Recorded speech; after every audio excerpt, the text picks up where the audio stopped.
Hello. In this video, you will learn how to create and use Color Palette in Storyline 360. To create a new theme color, click Create New Theme Color at the bottom. Name your palette and select colors, especially in the Accents section.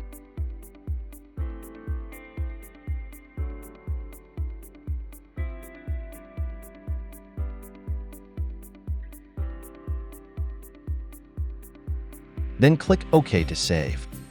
Now, create a shape and select Format from the toolbar.